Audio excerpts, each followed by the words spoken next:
Apa sih dibacanya nih?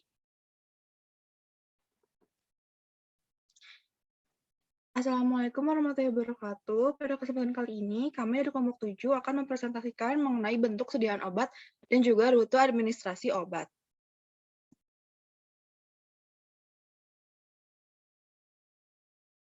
Boleh di next? Nah, untuk anggota kelompok dari kelompok 7 yaitu kami yang memiliki NPM 52 sampai dengan 59. Boleh di next? Nah, untuk materi yang akan kita bahas, yang pertama ada komponen sediaan dan juga bahan obat, penggolongan obat, bentuk sediaan, klasifikasi. Boleh di next? Pemilihan bentuk sediaan, oral, sublingual, bukal, rektal, parental, dermal, transdermal, dan juga inhalation serta topikal. Boleh di next? Nah, yang pertama yaitu pengertian dari obat. Obat sendiri merupakan bahan atau paduan bahan, termasuk produk biologi yang digunakan untuk mempengaruhi atau menyelidiki sistem fisiologi atau keadaan patologi dalam rangka penetapan diagnosis, pencegahan, penyembuhan, pemulihan, peningkatan kesehatan kontrasepsi untuk manusia. Nah, ini pengertian yang diambil dari Permenkes nomor 72 tahun 2016. Boleh di next? Nah, yang pertama ada komponen sediaan dan bahan obat. Nah, untuk bahan obat sendiri terdapat 4 bahan obat, yaitu yang pertama dari tanaman, hewan, sintesis, serta rekayasa genetika. Nah, untuk bahan obat dari tanaman, contohnya yaitu yang paling terkenal obat-obatan yang termasuk dalam golongan narkotika seperti morfin. Nah, contoh lainnya yaitu obat jantung, yaitu hidroksin. Nah, yang selanjutnya ada bahan obat dari hewan. Contoh bahan obatan dari hewan yang paling sering ditemukan yaitu obat-obatan untuk kosmetika dan untuk daya tahan tubuh serta merangsang kecerdasan otak seperti omega 3 dan juga BHA. Nah, selanjutnya ada bahan obat dari sintesis yaitu buatan. Nah, untuk obat-obatan yang ada saat ini itu mayoritas adalah obat-obatan sintesis atau berasal dari bahan kimia. Nah, contohnya adalah antibiotik. Nah, antibiotik itu awalnya dari bakteri, lalu dilakukan pengembangan sehingga saat ini termasuk dalam obat-obatan buatan atau sintesis. Nah, yang terakhir yaitu obat-obatan dari hasil rekayasa genetika. Nah, obat-obatan dari hasil rekayasa genetika ya contohnya yaitu insulin. Nah, cara kerja insulin sendiri dengan menyisipkan gen produksi insulin pada bakteri. Nah, maka bakteri tersebut terprogram untuk menghasilkan insulin yang persis seperti insulin yang dihasilkan oleh manusia. Boleh di next? Nah, untuk yang selanjutnya ada komponen sediaan obat. Obat sendiri terdiri atas 2 komponen, yaitu ada zat aktif dan juga zat tambahan. Untuk zat aktif dibagi menjadi 2, yaitu zat aktif tunggal dan juga kombinasi. Nah, zat tambahan terdiri atas eksiden, stabilizer, dan juga pelarut. Nah, contoh zat aktif pada obat yaitu pada Panadol. Jadi pada Panadol ini terdapat 2 jenis yaitu Panadol biru dan hijau. Panadol biru memiliki zat aktif yaitu paracetamol. Nah, maka karena hanya satu zat aktif, maka dia disebut juga dengan zat aktif tunggal. Nah, sedangkan Panadol hijau dia memiliki zat aktif yaitu paracetamol, pseudoephedrine, HCl, dextromethorphan HBr, sehingga disebut juga dia memiliki zat aktif kombinasi. Nah, selanjutnya ada zat tambahan biasanya terdapat pada komposisi obat. Nah, untuk fungsi dari zat tambahan sendiri yaitu menjaga stabilitas obat dan juga meningkatkan kenyamanan saat konsumsi obat. Boleh di next? Nah, selanjutnya ada penggolongan obat yang akan dijelaskan oleh teman saya yang selanjutnya. Terima kasih. Perkenalkan, nama saya Firman Andika dari NWeb 059. Selanjutnya saya akan menjelaskan mengenai penggolongan obat. Yang pertama berdasarkan efek terapi. Ada kausal. Kausal ini bertujuan untuk menghilangkan penyebab penyakit seperti bakteri, jamur, dan parasit. Untuk dosis obat dan aturan pakai obat harus teratur. Untuk contohnya ada antibiotik, antiamuba, antimimetik, dan antifungi. Yang kedua ada simptomatik. Dia bertujuan untuk meringankan atau mengurangi gejala-gejala penyakit seperti nyeri, demam, muntah, batuk, mual. Untuk contohnya ada analgetik, antipiretik, antihistamin, dan ekspektoran. Yang selanjutnya ada substitusi. Dia bertujuan untuk menggantikan zat yang lazimnya diproduksi atau dibuat oleh organ tubuh. Tapi karena penyakit maupun karena lanjut usia, maka harus disubstitusi dari luar tubuh. Untuk contohnya ada insulin pada pasien diabetes tipe 1. Yang selanjutnya yang keempat ada preventif. Untuk preventif sendiri bertujuan untuk mencegah terjadinya penyakit. Contohnya adalah vaksin. Boleh di next. Yang selanjutnya berdasarkan penandaan. Yang pertama ada obat bebas. Obat bebas ini dapat dibeli secara bebas tanpa menggunakan resep dokter. Bisa dapat dibeli di warung, toko obat maupun apotek. Yang kedua ada obat bebas terbatas. Ini masih bisa dibeli tanpa resep dokter, namun tetap tergolong obat keras. Untuk penggunaannya harus mengikuti aturan pengobatan yang tertera. Next. Yang selanjutnya ada obat keras. Ini obat yang hanya bisa didapatkan dengan resep dokter, seperti antibiotik ataupun obat-obat yang mengandung hormon dan juga obat penenang. Yang keempat ada obat narkotik. Nah, ini obat yang paling berbahaya dan hanya bisa didapatkan dengan resep dokter, dengan tanda tangan dokter maupun dengan nomor izin praktek, dan dapat menimbulkan ketergantungan. Nah, berikut merupakan adanya simbol peringatan pada obat keras di nomor 1 hingga nomor 6. Next. Nah, yang terakhir, ini ada obat bahan alam. Yang pertama ada fitofarmaka.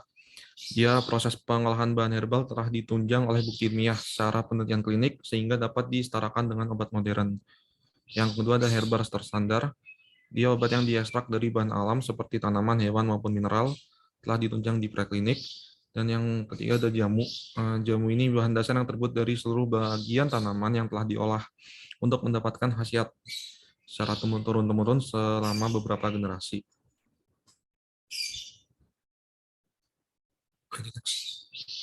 Sekian yang bisa saya sampaikan, boleh dilanjut oleh rekan selanjutnya. Baik, saya Trisno Rohma, NPM 54, akan melanjutkan presentasi mengenai bentuk sediaan dari obat. Boleh di next. Jadi bentuk sediaan obat itu ada 3, yaitu yang pertama itu solid atau padat, kemudian semi-solid atau semi-padat, dan liquid atau cair. Boleh di next. Nah, untuk contoh dari sediaan obat yang solid atau padat, itu ada pil, kemudian tablet, kapsul, kemudian tablet lepas lambat, tablet effervescent, tablet sublingual, tablet bukal, tablet kunyah, tablet hisap, tablet vaginal, suppositoria, uvula, implan, pulvis, pulveres, dan juga tablet salut. Boleh di next. Berikut ini contoh dari beberapa pengertian contoh dari sediaan dari obat padat. Yang pertama itu ada kapsul. Jadi kapsul itu merupakan sediaan padat yang biasanya terdiri dari satu macam obat atau lebih, atau bahan inert lainnya yang dia ini dimasukkan ke dalam cangkang kapsul dari gelatin keras atau lunak yang dapat larut. Kemudian yang kedua itu ada suppositoria. Jadi suppositoria ini sediaan obat yang dirancang untuk dimasukkan ke dalam rektum, di mana massa suppositoria ini akan melebur, melarut, terdispersi, dan menunjukkan efek lokal atau efek sistemik. Kemudian yang ketiga itu ada ovula. Jadi ovula ini sediaan obat padat yang dia ini dirancang untuk dimasukkan ke dalam vagina. Nah, biasanya akan menimbulkan efek lokal. Kemudian ada pulvis dan juga pulveres. Nah, pulvis sendiri merupakan serbuk yang tidak terbagi, sedangkan untuk pulveres merupakan serbuk yang dia ini terbagi-bagi dalam bobot yang kurang lebih sama. Dan biasanya dibungkus menggunakan bahan pengemas yang cocok untuk sekali minum. Boleh di next. Kemudian untuk contoh dari sediaan obat semi solid atau semi padat itu ada salep, krim, gel, pasta, okulenta, menta, dan juga sabun. Boleh di next. Pengertian dari salep sendiri merupakan sediaan setengah padat yang biasanya dioleskan dan juga digunakan sebagai obat luar untuk pemakaian topikal pada kulit ataupun pada selaput lendir. Nah, untuk krim sendiri, dia ini salep, namun banyak mengandung air, mudah diserap kulit, dan merupakan suatu tipe yang dapat dicuci dengan air. Biasanya terdiri dari emulsi yang mengandung satu atau lebih obat terlarut dan digunakan untuk pemakaian luar. Kemudian untuk gel, dia ini salep yang lebih halus dan cair, yang biasanya digunakan sebagai pelicin atau basis, dan merupakan campuran sederhana yang terdiri dari minyak dan lemak dengan titik lebur yang rendah. Kemudian yang keempat itu ada pasta. Pasta ini merupakan salep yang biasanya mengandung lebih dari 50% zat padat atau terdiri dari serbuk yang berupa suatu salep tebal yang merupakan penutup atau pelindung dari bagian kulit yang akan diolesi. Boleh di next. Kemudian untuk sediaan obat cair atau liquid itu ada larutan, elixir, suspensi, sirup, emulsi, obat tetes, lotion, gargarisma, vaksin, infus intravena, kemudian injeksi, imunoserum, inhalasi, aerosol, dan juga infusa. Boleh di next. Untuk sirup sendiri merupakan sediaan larutan yang biasanya diminum yang mengandung sukrosa atau gula lain yang berkadar tinggi, namun tidak kurang dari 64% dan juga tidak lebih dari 66% kandungan sukrosanya. Kemudian ada gargel atau obat kumur. Sediaan ini merupakan suatu larutan yang biasanya keadaan dia ini pekat yang harus diencerkan dahulu sebelum digunakan. Biasanya digunakan untuk pencegahan atau pengobatan untuk infeksi tenggorokan atau pada jalan nafas. Kemudian ada vaksin, yaitu sediaan yang mengandung antigen yang dapat berupa kuman mati, kuman inaktif atau kuman hidup yang biasanya dilumpuhkan virulensinya tanpa merusak potensi dari antigennya. Nah, vaksin ini biasanya digunakan sebagai kekebalan aktif dan juga khas terhadap infeksi pada kuman atau pada toksinnya. Kemudian yang terakhir ada injeksi. Jadi injeksi ini sediaan larutan, sediaan steril yang biasanya disuntikkan dengan cara merobek jaringan ke dalam kulit atau dapat juga melalui selaput lendir. Boleh di next. Mungkin bisa dilanjutkan oleh teman yang selanjutnya. Terima kasih. Baik, izin nama saya Lina Harawati dari NPM 057. Boleh di next. Nah, jadi klasifikasi obat ini ada berdasarkan efek farmakologis, ada berdasarkan cara kerja obatnya, ada berdasarkan struktur kimia, dan juga ada berdasarkan target molekuler. Nah, untuk berdasarkan efek farmakologis, jadi berdasarkan efek farmakologis ini, bagaimana si obat itu dapat mempengaruhi sel-sel organisme atau yang disebut dengan efek farmakologis. Nah, jadi berbagai jenis obat ini dia memiliki berbagai efek farmakologis pada suatu organisme. Misalnya, contohnya yaitu ada analgesik, mengurangi rasa sakit. Sementara untuk obat antiinflamasi yaitu untuk mengurangi peradangan pada tubuh. Nah, dengan demikian obat ini dapat diklasifikasikan berdasarkan si efek farmakologisnya. Boleh di next. Nah, lalu berdasarkan cara kerjanya. Jadi, obat yang berbeda ini akan bertindak juga secara berbeda karena setiap obat ini memiliki caranya tersendiri untuk menghasilkan respon atau yang kita sebut sebagai aksi obat. Nah, tindakan obat ini lebih ditentukan sesuai dengan bagaimana ia menghasilkan suatu respon. Misalnya, ada banyak obat untuk mengobati hipertensi. Nah, tetapi setiap jenis obat ini, dia memiliki tindakan obat yang berbeda. Artinya, maksudnya di sini adalah semua obat hipertensi ini memang menurunkan tekanan darah, tetapi dengan jalur yang berbeda. Boleh di next? Nah, lalu berdasarkan struktur kimianya. Nah, untuk obat berdasarkan struktur kimianya, klasifikasi ini merupakan klasifikasi umum karena umumnya obat ini memiliki kerja obat dan efek farmakologis yang sama ketika memiliki struktur rangka dasar dan variasi percabangan yang sangat kecil. Maksudnya, ini sebabnya mengapa beberapa obat ini memiliki potensi daripada yang lain. Jadi, karena dia memiliki struktur kimia yang berbeda. Nah, misalnya, semua sulfonamida itu memiliki struktur rangka yang sama. Tapi makanya jadi hasil kerjanya itu juga akan sama karena memiliki struktur rangka dasar dan variasi percabangan yang sama. Boleh di next. Nah, lalu klasifikasi obat berdasarkan target molekuler. Nah, jadi obat sendiri ini menargetkan makromolekuler di dalam tubuh untuk menghasilkan respon biologis. Nah, jadi makromolekul di dalam tubuh itu merupakan target dari si obatnya tersebut atau sebagai molekul targetnya. Nah, karena obat sendiri ini memiliki mekanisme kerja yang sama, akan memiliki juga target yang sama. Jadi ketika mekanismenya sama, berarti beriringan ya. sama juga targetnya.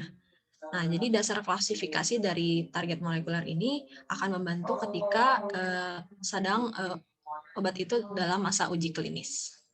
Boleh di next.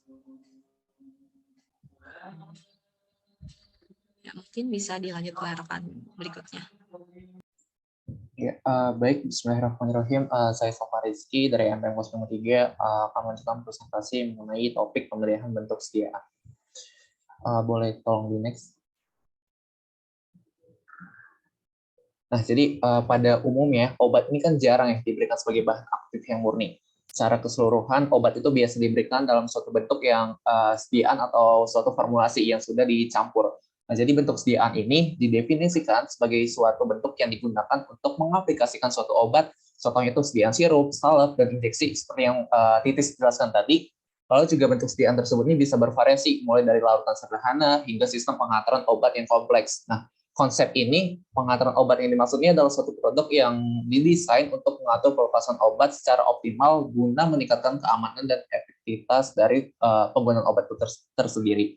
Nah, jadi nanti apabila kita udah menjadi dokter gigi, pastinya kan kita udah kita bisa menentukan obat pilihannya, obat yang tepat, dan kemudian memilih bentuk sediaannya yang tepat juga, yaitu efeknya yang semaksimal mungkin. Nah, efek samping seminimal mungkin ini juga selain maksimal juga pastinya efek sampingnya juga harus minimal, seminimal mungkin, dan enak gitu, serta mudah serta praktis bagi penderitanya. Nah, oleh karena itu perlu kita perhatikan nih faktor-faktor yang terkait dalam pengobatan, yaitu ada faktor dari penderitanya, ada faktor dari penyakit, dan yang pasti obatnya itu sendiri. Nah, jadi apabila nanti dokter itu memilih obat jadi, maka faktor obat yang sudah diperhatikan oleh industri farmasi obat tinggal memperhatikan faktor dari penderita dan penyakitnya aja.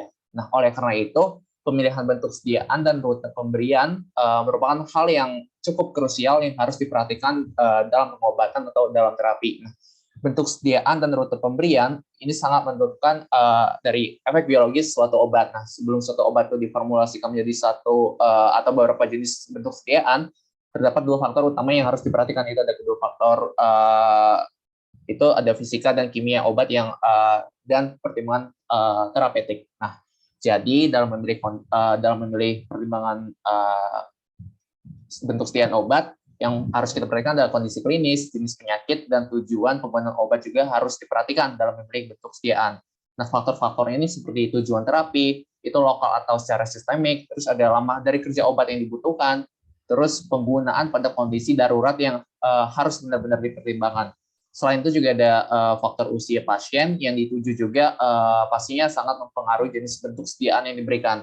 Misalkan ada contohnya bayi dan anak-anak dengan usia di bawah 5 tahun, pastinya mereka lebih menyukai sediaan sirup untuk rute penggunaan peroralnya. Nah, hal ini disebabkan anak-anak kan lebih mengalami kesulitan menelan sediaan obat yang padat dan lebih menyukai sirup dengan warna dan rasa yang menarik. Nah, sedangkan itu berbanding terbalik, sedangkan pasien dewasa dia lebih menyukai sediaan padat karena lebih praktis dan nyaman digunakan atau dibawa berpergian kemana-mana. Nah, lalu ada faktor dari penyakit. Yang pertama adalah memperlihatkan berat ringannya penyakit bila ada penyakit ini berat ataupun akut. Terus perlu penggunaan atau efek obat yang cepat, maka bentuk sediaan obat pilihannya adalah injeksi. Nah, bila ada penyakitnya ringan atau kronis, kita bisa memilih bentuk sediaan obatnya per oral, misalnya tablet, kapsul, sirup, dan sebagainya macamnya. Terus juga kita perlu memperlihatkan lokasi penyakit untuk pengobatan lokal. Misalkan bentuk sediaan obatnya tuh lokasi penyakitnya di kulit, pastinya bentuk sediaan obat yang harus kita pilih adalah salep. Nah, lalu contoh lagi, bila lokasi penyakitnya di anus, kita bisa milih bentuk sediaan obatnya adalah tadi ada suppositoria. Nah, terus yang kedua selanjutnya ada faktor penderita. Nah, yang di faktor penderita ini kita harus memperlihatkan umur penderita. Seperti yang tadi saya jelaskan juga, ada bayi, ada orang dewasa. Nah, kita bisa milih bentuk tetes untuk anak-anak kayak pulveris, sirup. Untuk dewasa relatif semua, sedangkan untuk dewasa relatif semua bentuk sediaan obat itu bisa dipilih. Nah, lalu yang kedua, kita juga perlu memperlihatkan keadaan penderita yang tidak sabar, muntah, atau habis operasi itu penderita tidak bisa minum obat. Maka kita bisa memilih, contohnya itu bentuk sediaan obatnya ada sub atau injeksi yang bukan per oral. Terus yang ketiga, kita juga memperlihatkan keadaan sosial ekonomi dari penderita yang kurang mampu. Sebaiknya bentuk itu ada contohnya kayak puyer, dan diusahakan jangan sirup yang harganya relatif lebih mahal. Ya, boleh di next. Nah, jadi tujuan dari bentuk sekian obat ini adalah pada dasarnya berfungsi untuk menghantar molekul obat menuju ke tempat kerja obat atau site of action, site of receptor, melalui rute pemberian yang tepat untuk menghasilkan efek terapi yang kita kehendaki atau yang efektif. Nah, tujuan utama pembuatan bentuk sekian obat ini atau dosage forms adalah membuat desain untuk mencapai respon terapi yang dapat diprediksi dari suatu obat dalam suatu proses formulasi, bahkan untuk manufaktur dalam skala besar. Ya, boleh di next. Nah, selanjutnya untuk rute pemberiannya akan dijelaskan oleh rekan yang akan mempresentasikan. Sekian, terima kasih.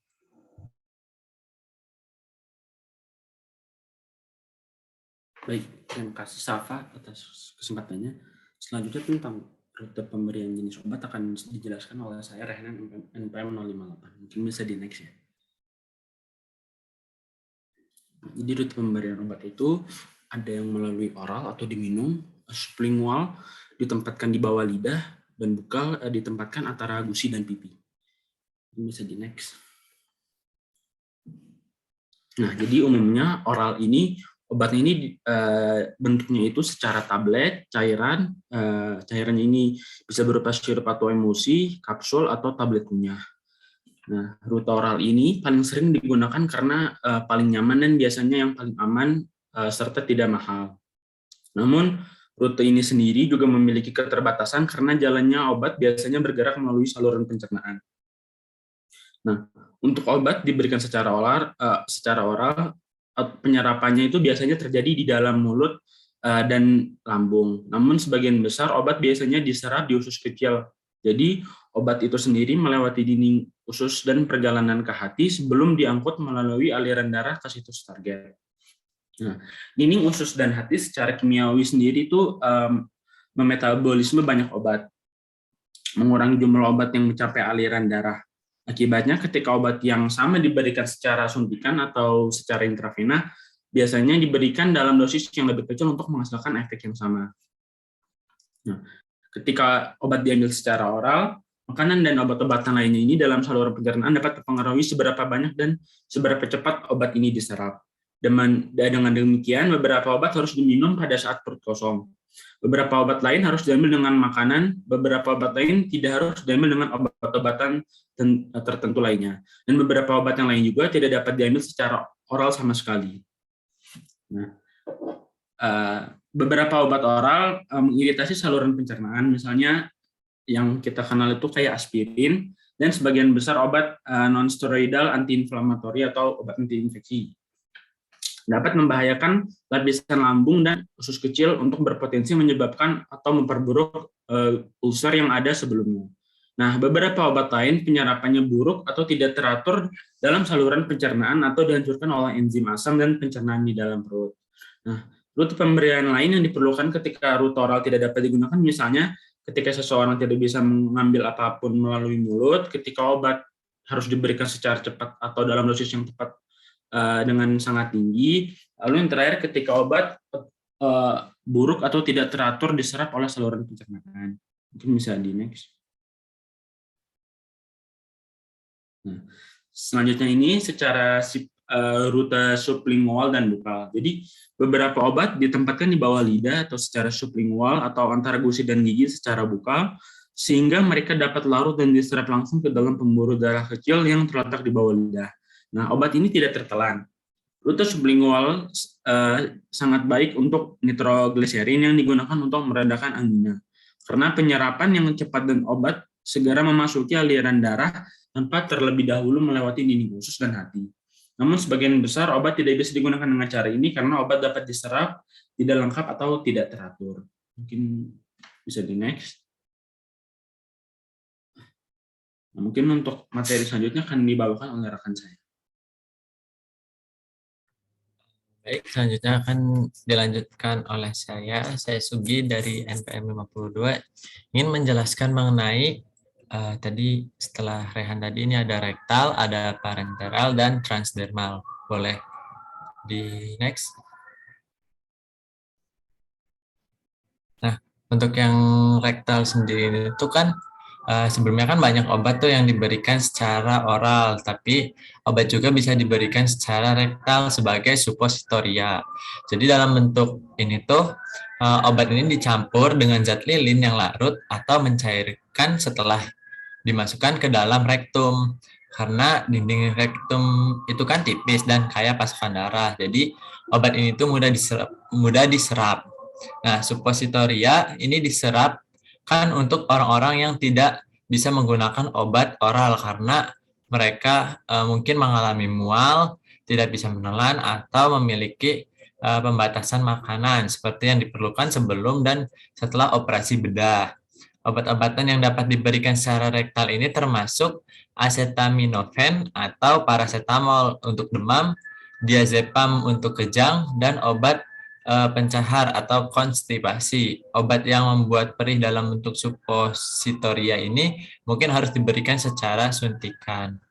Boleh di next?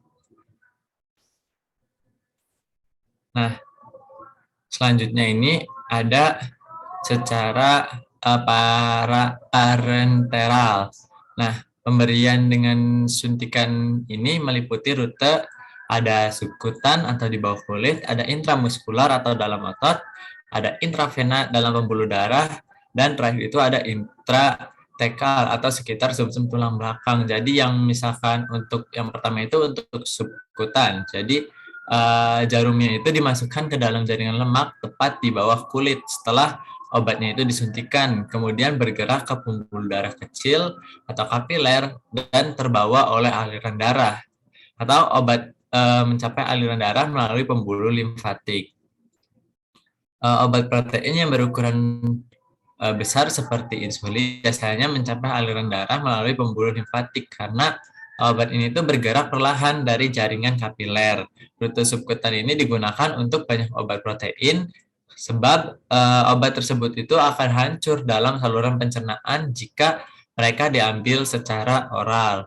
Nah, obat-obatan tertentu seperti progestin yang digunakan untuk pengendalian kelahiran hormonal ini dapat diberikan dengan memasukkan kapsul plastik di bawah kulit atau implantasi.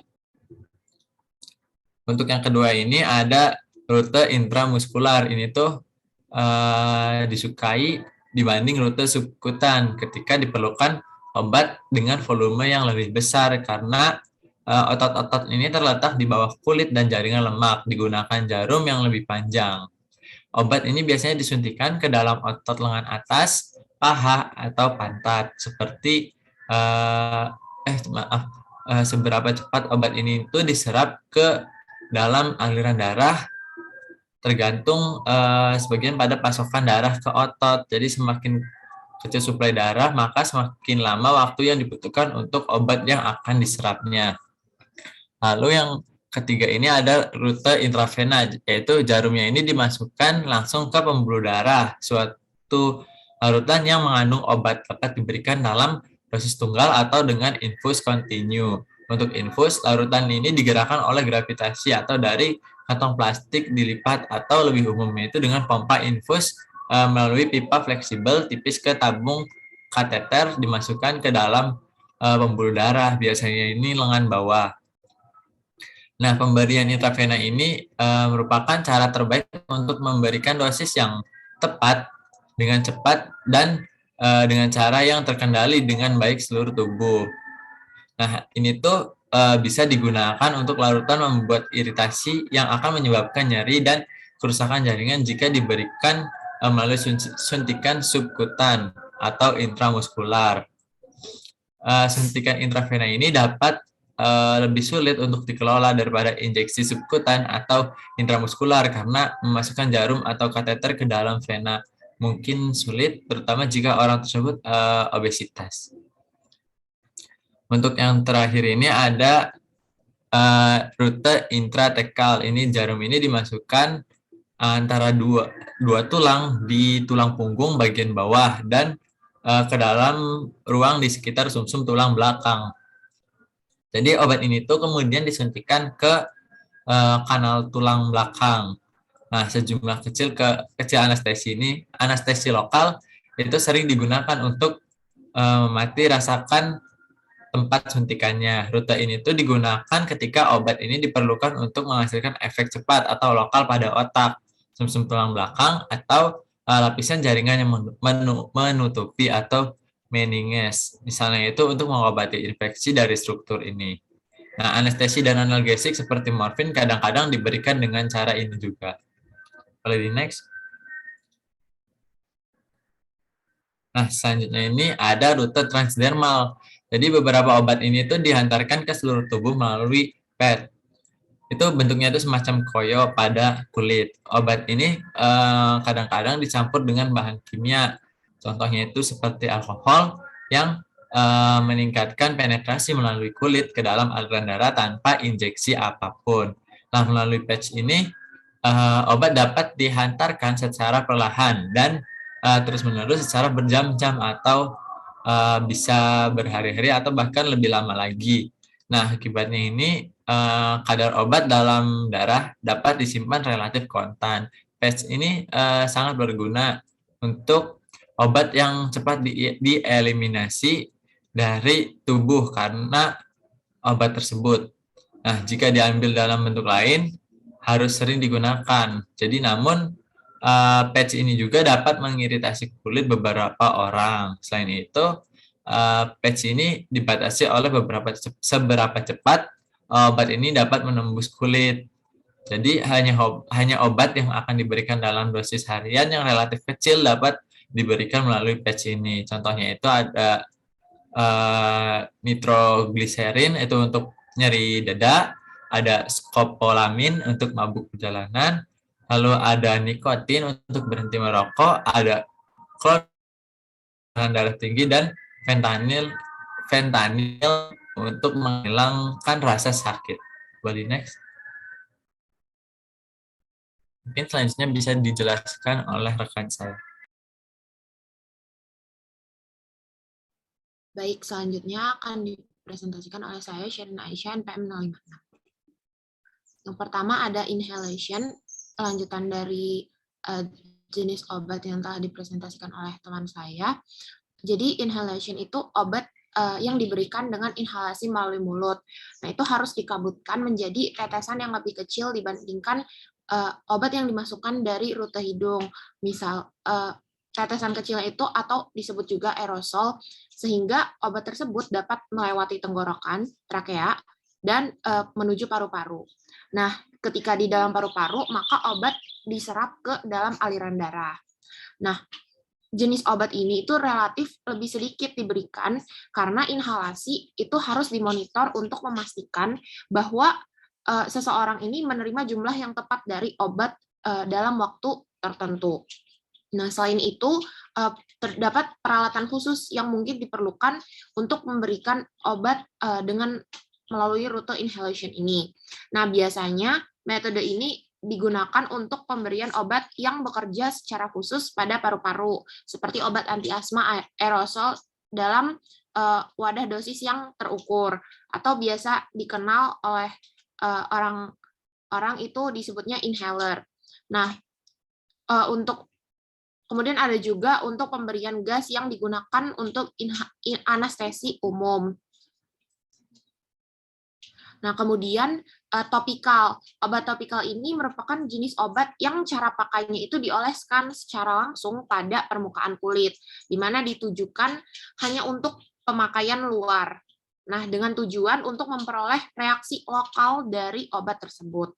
Nah, obat itu diterapkan pada kulit biasanya digunakan untuk efek lokal, dan dengan demikian yang paling sering digunakan untuk mengobati gangguan kulit yang dangkal. Seperti misalnya penderita terkena psoriasis, kemudian eksim, atau infeksi kulit seperti akibat bakteri atau jamur, kemudian gatal-gatal, dan kulit kering. Nah, biasanya formulasi obat topikal itu terbagi menjadi beberapa jenis, misalnya krim, foam, kemudian gel, lotion, salep, dan lain-lain. Nah, krim itu seperti yang tadi sudah dijelaskan oleh rekan saya, merupakan emulsi minyak dan air dalam proporsi yang kurang lebih sama, di mana krim ini lebih kental daripada lotion. Kemudian gel juga tadi sudah dijelaskan oleh rekan saya, dan yang lain-lain. Nah, berikut ini merupakan contoh penggunaan obat topikal pada permukaan kulit. Baik, sekian presentasi dari kelompok 7. Lebih dan kurang mohon maaf. Terima kasih.